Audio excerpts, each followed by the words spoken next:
జిల్లా మాడుగుల మండలం శంకరం పంచాయతీ గొప్పూరు గ్రామం నుంచి సన్యాసమ్మని మాట్లాడుతున్నాను.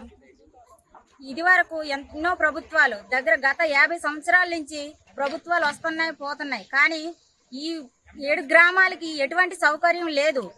గత ఒక సంవత్సరంలో ఒక ఎమ్మెల్యే గారు వచ్చి మేము ఏదో బియ్యం ఇచ్చామన్నట్టు ఇదే గడ్డ దగ్గర ఫోటోలు తీసుకొని ఫ్రీ బియ్యం ఇచ్చేసామన్నట్టుగా పెద్ద ఇదిగా చేశారు. కానీ వాళ్ళు చూసిన వాళ్ళు కూడా వాళ్ళు ప్రభుత్వంలోకి వచ్చాక కూడా మమ్మల్ని పట్టించుకోలేదు.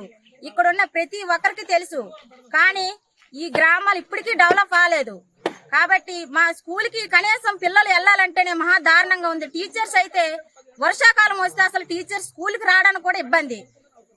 అలాగే ఇక్కడ ఒకసారి ఏమైందంటే మా ఇంట్లోని ఎక్కడో కాదు, మా తోటకోడళ్ళ చేతుల్లోని 2 చేదండ్ల మీద కిష్టంపాలెం వరకు నడిచాము. అలాంటిది అంబులెన్స్ వచ్చేసరికి ఆమె అక్కడే డెలివరీ అయ్యింది. అలాంటిది కూడా ఒకసారి చిన్న బాబుని ఇదే గెడ్లో నుంచి బుట్లో వేసుకొని హాస్పిటల్ తీసుకెళ్ళడానికి కూడా చేసాము.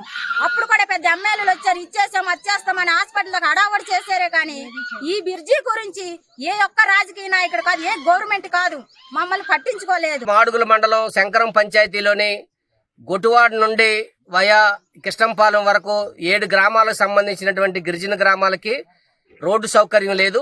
ఎన్నికల ముందు ప్రభుత్వం 9,50,00,000 సుమారుగా మంజూరు చేసినట్టు, ఇక్కడ రోడ్ల పనులు చేస్తున్నట్లు, ఇక్కడ గ్రావిల్ అది చేసి ఎర్త్ వర్కులు వేసేసి కసాపిసా కొంత వర్క్ అటువంటిది జరిగింది. కానీ ఎన్నికలు అయిన తర్వాత ప్రభుత్వం కనీసం వచ్చిన తర్వాత మళ్ళీ ఇట్లా కన్నెత్తి చూసేటువంటి పరిస్థితి లేదు. ఈ గ్రామాల్లోని వందలాది మంది గిరిజనులు ఇక్కడ జీవనం సాగిస్తున్నారు. వర్షం వస్తే ఇక్కడ ఉన్నటువంటి గర్భిణీ స్త్రీలకు కానీ ముసలోళ్ళకి కానీ డోలు మోతలంటువంటివి తప్పట్లేదు. కిష్టంపాలెం వరకు డోలు మోసుకొని వెళ్ళి అక్కడ 108 ఇస్తే అక్కడికి ఎక్కి వెళ్ళేటువంటి పరిస్థితి రోజు కనిపిస్తుంది. దీంతో పాటు పిల్లలు రోజు స్కూల్కి వెళ్ళి రావాలంటే తీవ్రమైన ఇబ్బంది. ముసలోళ్ళకి ఎవరికి ఆరోగ్యం బాగోలేకపోయినా డోలు మోతలు తప్పట్లేదు. అంటే ఈ గిరిజనులు అనేటువంటి వాళ్ళు గిరిజనుల సమస్యలన్నా పాలక వర్గాలకి ఈరోజు తీవ్రమైనటువంటి నిర్లక్ష్యంతో ఉన్నారంటువంటిది స్పష్టంగా అర్థమవుతా ఉంది. పవన్ కళ్యాణ్ గారు ఉప ముఖ్యమంత్రిగా ఈ రాష్ట్రానికి ఉన్నారు. ఆయన గొప్ప వ్యక్తి అనేటువంటిది ఈ రోజు అందరికీ తెలుస్తా ఉంది. ఆయన పంచాయతీరాజ్ మినిస్టర్ గా ఉన్నారు. మేము గిరిజన గ్రామాలకి ఎక్కడా కూడా 10 ఉన్నటువంటి గ్రామానికి కూడా మేము రోడ్డు వేస్తాం. మేము ప్రశ్నించడానికి ఈ పార్టీని పెట్టాం. కాబట్టి ప్రశ్నించి ఏ పార్టీ వచ్చినా ఈ గిరిజన గ్రామాలని ప్రజలు ఆదుకుంటామని చెప్పేసి ఆ రోజు చెప్పారు.